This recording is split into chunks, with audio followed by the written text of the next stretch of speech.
Hola amigos, bienvenidos a su programa Reavivados por su palabra. Hoy, como siempre, seguimos nuestro estudio del libro de 1 Samuel, hoy con el capítulo 3. Hoy vamos a estar orando al final. Ustedes saben que cuando oramos al final es porque hay cosas especiales que hacemos al final de este video. Y hoy vamos a estar orando al final por la capacidad, posibilidad de escuchar a Dios y dejarlo guiar nuestras vidas. Por eso vamos a estar orando hasta ese punto, ¿no? En el capítulo 3, Samuel, y recordemos que el nombre de Samuel significa que Dios escucha, Él escucha.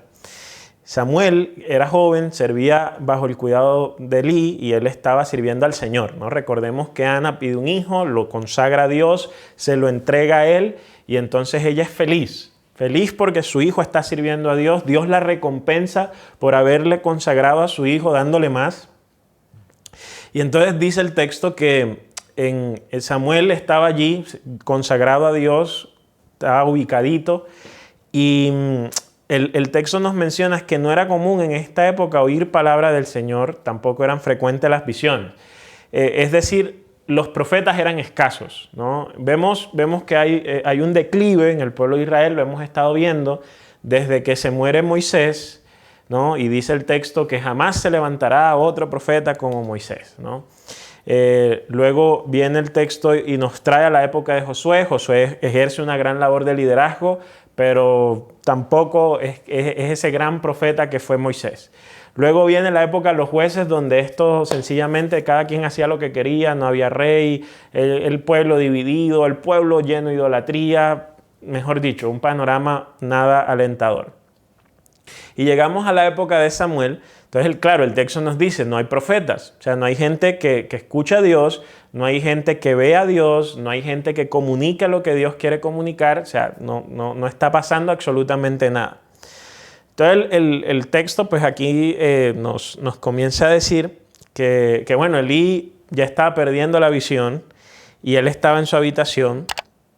Y dice el texto que Samuel dormía en el santuario, ¿no? Donde se encontraba el arca de Dios. Y la lámpara todavía estaba encendida y el Señor llamó a Samuel y éste respondió. Entonces, acá recordemos que en esta época estaba el santuario y el santuario estaba en Silo, la tienda que había hecho Moisés.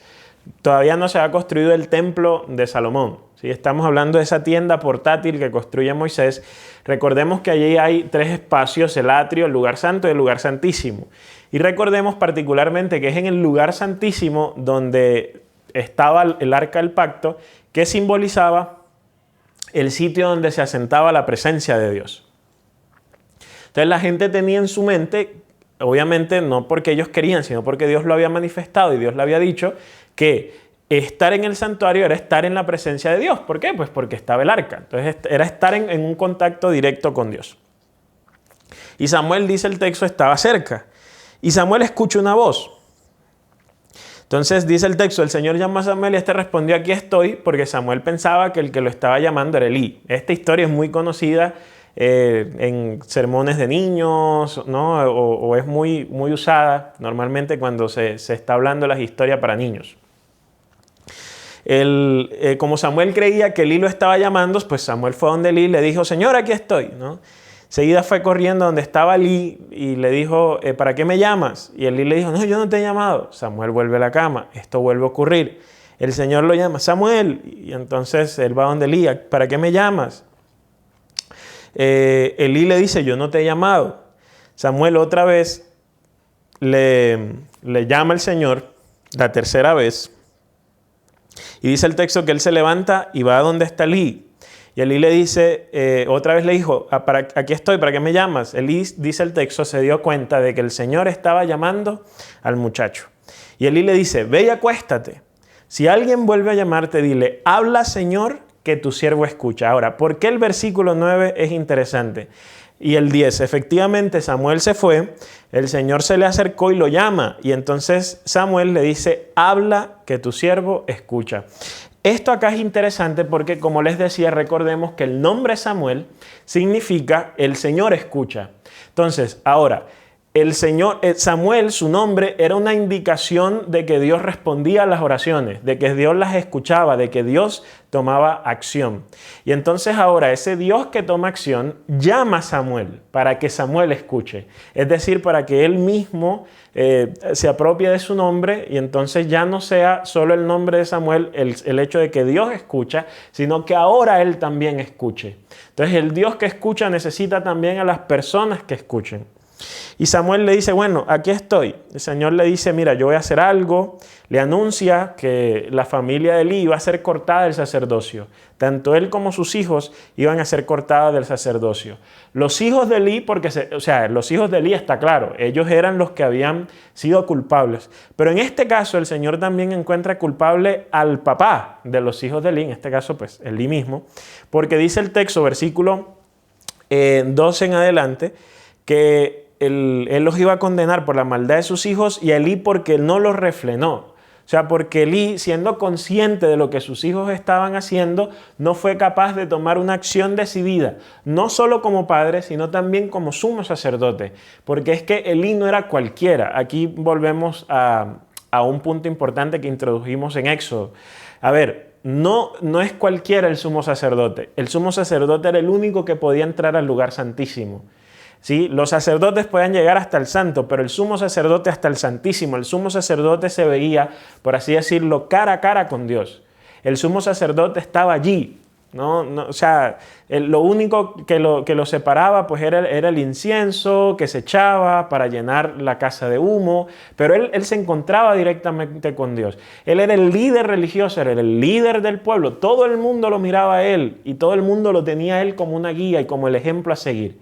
Entonces, si el ejemplo a seguir de Israel, si la cabeza espiritual de Israel estaba mal, o sea, si él no corregía a los hijos de él, que se estaban acostando con las hijas israelitas, que se comían la carne que no les pertenecía, se robaban la grasa del Señor. Entonces, si Elí no actuaba para corregir a sus hijos, ¿qué se podía esperar de los demás padres de Israel?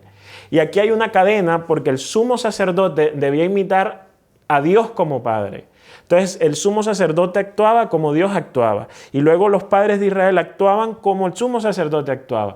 Pero como el sumo sacerdote no estaba representando bien la actuación de Dios como padre, porque Dios como padre cuando necesita intervenir y corregir lo hace, pues hombre, Israel de allí hacia abajo estaba hecho un despelote. No había orden, no había corrección, no había disciplina. Por esta razón Dios es tan severo con Elí. Porque Elí no era cualquiera. Elí encarnaba lo que se suponía debía ser el ideal para Israel debido a su cercana asociación e imitación de Dios. Entonces Dios lo decide castigar porque él no lo representó adecuadamente, porque su carácter quedó por el piso por culpa de Elí. Y por esa razón, dice el texto, entonces Dios iba a rechazar a la casa de Elí como la familia sacerdotal. Y bueno, dice el texto que Samuel se va, se acuesta. A la siguiente mañana, Elí nota que Samuel, a pesar de que Elí no veía muy bien, nota que Samuel está inquieto. Y le dice, dime, mijo, ¿qué fue lo que pasó? Samuel le cuenta, mira, el Señor me contó esto. Y Elí dice, bueno, que el Señor haga lo que mejor le parezca. Y el texto nos va a decir que efectivamente el Señor va a cumplir la palabra que le había dicho a Samuel de lo que le iba a ocurrir a él y a sus hijos. Y de esta forma, dice el versículo 21, se había confirmado a Samuel como profeta. A lo largo de la historia del libro de 1 Samuel vamos a notar que el personaje Samuel es un personaje que este momento es radical, porque en este momento él aprende a escuchar a Dios. ¿Sí? O sea, este momento es fundamental en su vida porque él aquí aprende a escuchar a Dios.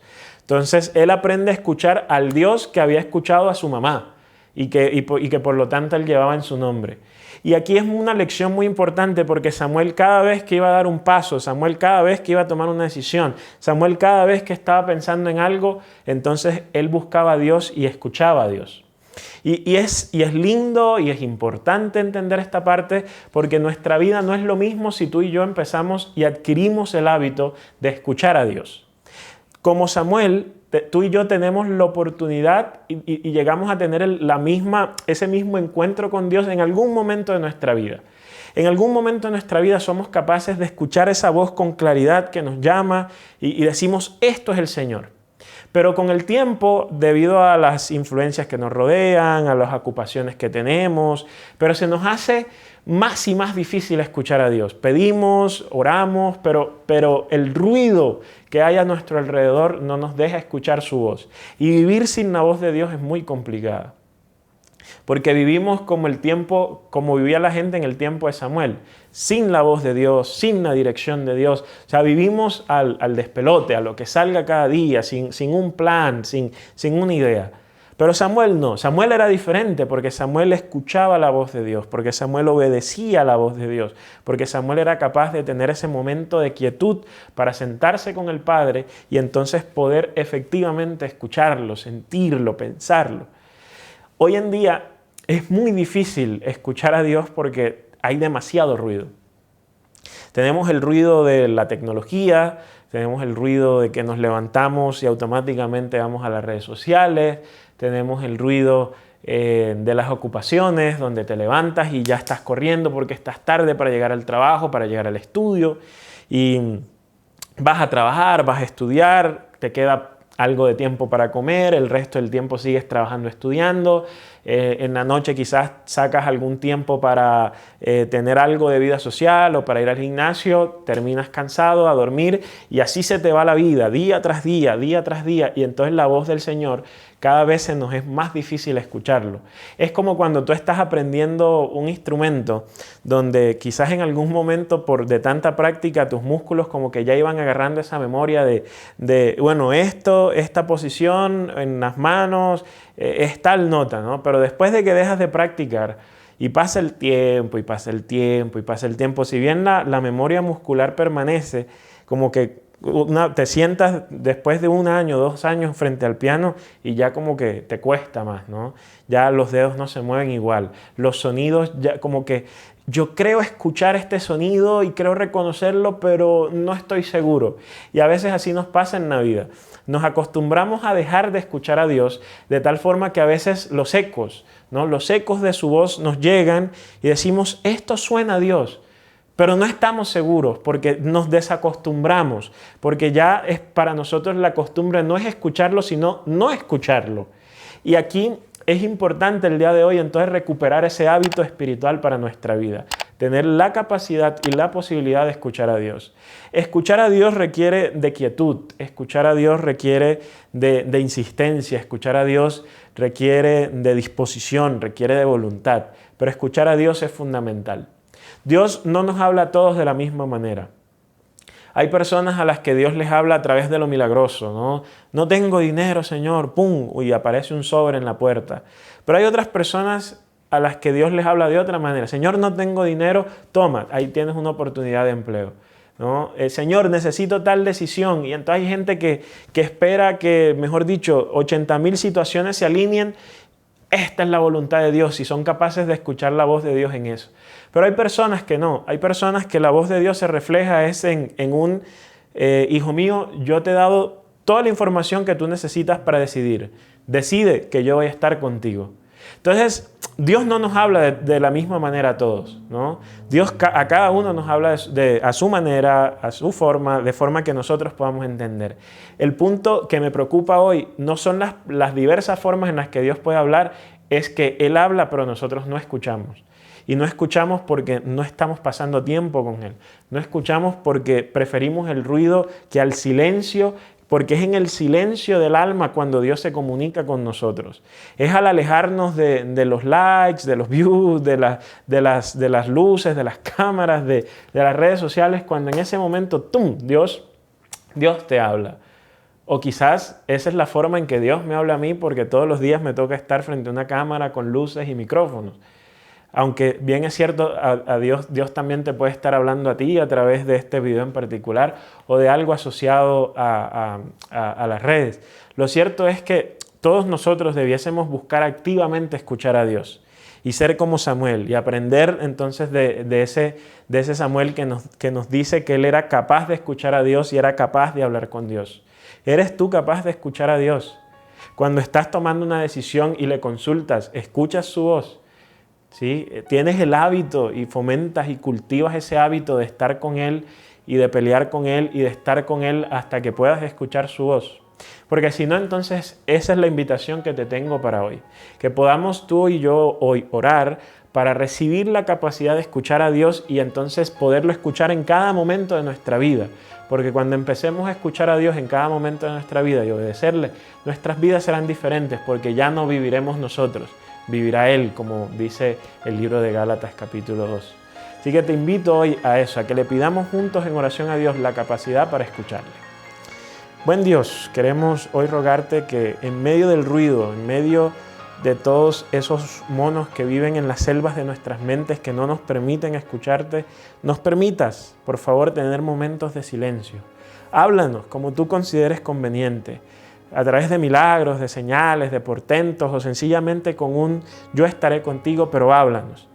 De tal forma que nosotros sintamos tu presencia, sintamos tu poder, sintamos que estás con nosotros, pero habilita nuestros oídos para esos oídos espirituales y mentales. Ayúdanos a habilitarlos para oírte y para en cada punto de nuestra vida consultarte y tomar decisiones con la confianza de que tú nos guías. En el nombre de Jesús. Amén.